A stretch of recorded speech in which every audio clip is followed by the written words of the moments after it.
everybody, welcome back. So we've got a bit of a action-packed, quite literally, video for you here. We've got Prince William in Brazil. We've got Harry rearing his head. Of course he has synchronized watches of desperation. We've also got a little bit of Prince Andrew, and Meghan has managed to do it again with regards to trying to promote something but taking the fun out of it completely. Only Meghan could suck the fun out of Christmas. So let's start off with Prince William, who, as I said, is over in Brazil for the build-up to the Earthshot Prize, and he is literally diving straight into action. Yes, His Royal Highness arrived on Monday to start off the events for the week at Sugarloaf Mountain, where he was greeted by lots of excited crowds, and in his usual relaxed style, he took his time saying hello and posing for as many selfies with as many people as he possibly could. After he'd fought his way through the excited spectators, Prince William was then presented the keys of the city by the Mayor of Rio de Janeiro, Eduardo Paes. You have to admit that's a pretty impressive backdrop to have his welcome, his official welcome to the city. And it looks like it would be an incredibly impressive view from the cable car, that's for sure. After meeting with the mayor, Prince William then went to the Maracanã Stadium, where he met up with a rather famous Brazilian football star, Cafu, and some rather talented young footballers to brush up on his skills. The kids seem to have a great time, as of course did Prince William, with many seen giving William big cheers, big hugs, and plenty of high fives. He really got stuck in with playing with the kids and having lots of fun, and it was enjoyable to watch, in all honesty, rather adorable, and the kids were pretty cute as well. So after playing a few games, learning new skills, and of course being shown up by Cafu, he then met with participants of the Generation Earthshot program at the stadium. This particular program is designed to include children and teenagers to help them join in with the Earthshot Prize and developing their ideas on how to repair the planet. And after a quick change, our sporting Prince of Wales was then off to play some volleyball on the famous Copacabana beach. Definitely to the delight of the waiting crowds, who many of them were screaming his name. He played alongside Olympic volleyball star Carolina Solberg Salgado, who runs the local volleyball school for disadvantaged children. And after tucking his shirt in his trousers, it was obvious that Prince William, the competitive prince, meant business. And would you believe it? He's actually pretty good. But then Prince William was always going to be good at this sport, not just because he clearly keeps up his fitness with his wife Catherine, but he also used to play water polo competitively when he was at Eton and then also at St Andrews University. God bless those Speedos. After playing a few games, he then met with members of the military fire brigade that are responsible for lifeguarding and emergency services, and watch them carry out an air rescue exercise, something of which I'm certain he knows extremely well, being a former air ambulance pilot himself. Needless to say, his first day was pretty epic, and the crowds that turned out to greet him were also pretty impressive. It seems that Rio de Janeiro is definitely ready for the Earthshot Prize, as is a rather irksome irritant over in Montecito, otherwise known as the future king's younger brother, who of course could not allow his older brother to just have this week to promote the Earthshot Prize without him doing some sort of publicity stunt, forever riding on his big brother's coattails. Yes, Harry has decided to make a trip to Canada to mark Remembrance Tide, the 2 weeks that lead up to Remembrance Sunday. He's visiting a military charity and also a fundraiser for the Halo Trust. Now, of course, there was immediate backlash because everybody can see through this, but Harry's spokesperson put out a rather lengthy statement, and I would say rather defensive as well. They said that the events were planned out a year in advance and the period of Remembrance Tide extends from the 1st to the 11th of November and has done since 1918, over 100 years.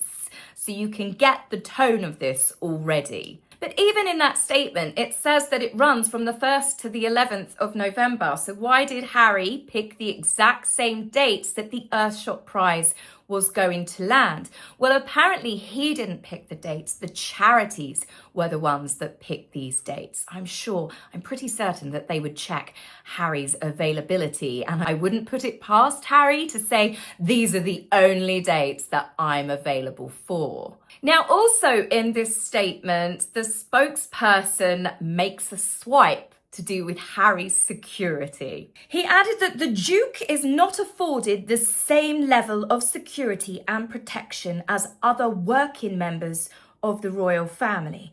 It means, therefore, that the period of time in which we can release details of events is much more truncated than it is for His Majesty or the Prince of Wales. That to me sounds like that you're implying that Harry is a working royal. He might be a member of the royal family by blood, but he is not a working royal in any way, shape or form. He is a private citizen. Yes, he may have been invited over there because of his work with the Invictus Games, but that is not the same. And the fact that they felt the need to also add not the same level as His Majesty and the Prince of Wales. Harry, you decided to quit and then you lied and tried to burn the monarchy to the ground. But like I said, it's just the whole tone of that statement. It was straight away defensive. And I'm sorry, even if you believe that none of this is Harry's fault, it's pure coincidental timing, why is it the moment that Prince William had his first event, when he was on Sugarloaf Mountain being presented the keys to the city, why did his spokesperson choose that exact moment to release the news that Harry would be going to Canada? You're telling me that that's a coincidence as well? Harry clearly can't see how this reflects badly on him because people do not believe him. I have honestly lost count at the amount of times we have joked about synchronizing our watches and up these two pop. It can be anything from an announcement, a video clip, launching another new business venture, a pap stroll, releasing a book. You name it, those two have done it, and it seems to predominantly be on big events or big important days for the Prince and Princess of Wales. People are not going to believe that Harry hasn't timed this purposely. And not only that, I think it's really sad again that he's using veterans charities to try and get one over on his father and his brother. This, of course, is about Harry making sure that he gets positive coverage at the time when members of the royal family will be attending various events in the lead up to Remembrance. But it also makes sense that we saw his and Meghan's friend, obviously because Harry's not allowed friends of his own anymore, Kelly McKee-Zafin, in my previous video, to do with that really set up cheesy moment of them celebrating the baseball game, the Dodgers beating the Blue Jays. Apparently Harry was sat there because he's now decided that he's supporting the Canadian team. I said in that video, I believe it's damage control, and now we know, more importantly, why. Because he's going to Canada and he's realised that he's just really pissed off a lot of people in Canada by committing baseball treason. You also would think, with everything that's happened to Andrew, Harry might tread a bit more cautiously, given the fact that we've all learned that titles can in fact be taken without having to go through a lengthy process with the government. But Harry, much like Andrew, is completely arrogant and perhaps believes that it won't happen to him. Now, I did say I wanted to touch on Andrew briefly, and that's because I want to hear your opinions on this. But I think this witch hunt now, which it has turned into, is going too far. Now, before I get into this, I do want to state I'm not defending Andrew against any of the allegations and the accusations that have been levelled at him. But here lies the big problem with all of this. They are only allegations. Andrew has not been arrested, he has not been charged. The police have never even had enough evidence to pull him in for questioning. He has not been convicted of a single crime. Now, obviously, many people despise Andrew for a multitude of reasons.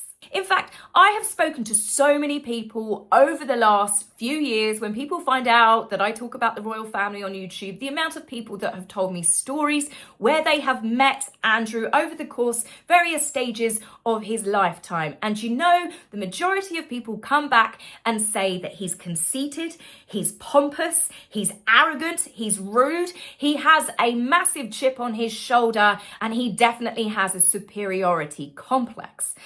Whilst these all make him a deeply unpleasant man, at the end of the day, none of that is a crime. And yet his public punishment and humiliation so far consists of the late Queen, his mother, removing all of his military honours bar one, which they are now going after because he is an honorary Vice Admiral in the Navy. All charities and organisations that he had been linked with had publicly renounced him. He's had his princely title taken, he's been kicked out of his home, Royal Lodge, he's soon to be banished to the Sandringham estate, his coat of arms has been removed from the Windsor Chapel right near the tomb of his parents. He has been publicly shamed, he has been tarred and feathered, and of course in the final ultimate humiliation, they will be removing his dukedom through an act of parliament in the near future. But where I say it's going too far, especially, is now they want to remove his medals that he received from fighting in the Falkland War. And I think that this is a step too far, as do many people, including veterans, who have actually been coming out and saying this is absolutely not okay. I don't think many people thought that they would be defending Prince Andrew in any way, shape or form, but here we are. Andrew, as I said, is a deeply unpleasant person, but you cannot take away the fact that he served in that war. Yes, he ruined his life in the later years from his associations to some very unsavoury people, but he still served and risked his life for Queen and country. Unlike his nephew, who many people believe, including myself, that he was heavily babysat by a lot of army officers and he was kept back from a lot of the dangerous action, Andrew was not. He was a pilot and he was the captain of a warship that was involved in casualty evacuations. He saved many sailors' lives from sinking ships. He flew decoy missions to avert missiles and was heavily involved in surface warfare. Andrew still risked his life fighting for Queen and country in that war, and I don't believe that those medals should be taken from him. You have people that have committed far worse crimes that still retain theirs. And as I said, Andrew hasn't actually been convicted of committing any crime. So until the day comes when Andrew is arrested, charged, put through the courts, actually has a trial and is convicted of a crime, I feel that he's been publicly punished and humiliated enough. He's the second only prince in the last 2 centuries that has had that taken away from him. How much that has humiliated him. He's gone from a respected Falklands war hero to now a black stain on the history books. The other prince who had his title taken was Prince Charles Edward of Albany, Queen Victoria and Albert's grandson. And the reason why he had his princely title taken was he committed treason because he fought alongside the Germans against England. So you can't even put Andrew in that category. Now, moving away from a serious subject and talking about crimes being committed, Meghan has managed to commit a Christmas crime early. So what has Meghan been brewing in her in her kitchen lately? Apparently, just hot boiled water. But it's not just any boiled water. No. This is spiced mulled water. Yummy. As part of trying to get people to buy her overpriced holiday selection of goodies, Meghan decided to show her followers how to make a cozy, warm beverage that everybody can enjoy. Yes, hot water.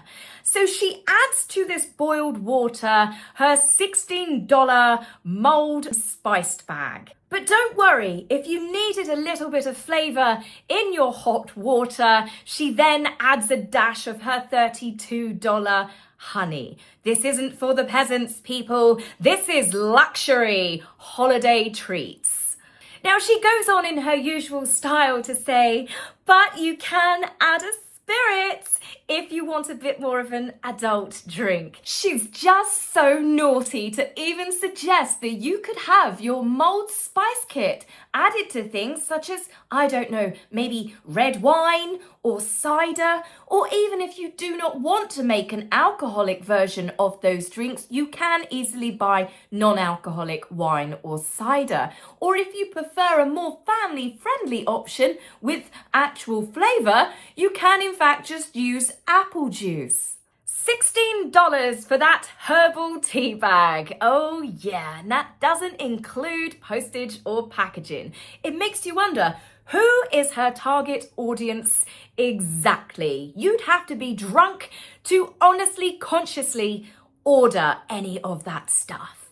But I will say to people that are looking perhaps for a lovely gift for friends and family, that you just want that actual genuine royal touch, that you would like it to look beautiful with nice organic products, I suggest buying it off of the Highgrove Estate website. Not only is everything of better quality and the products contain actual fruit and real honey, it also comes in some of the most beautiful keepsake packaging, and unlike Meghan's As Ever products, which are extremely overpriced, all profits go to charity.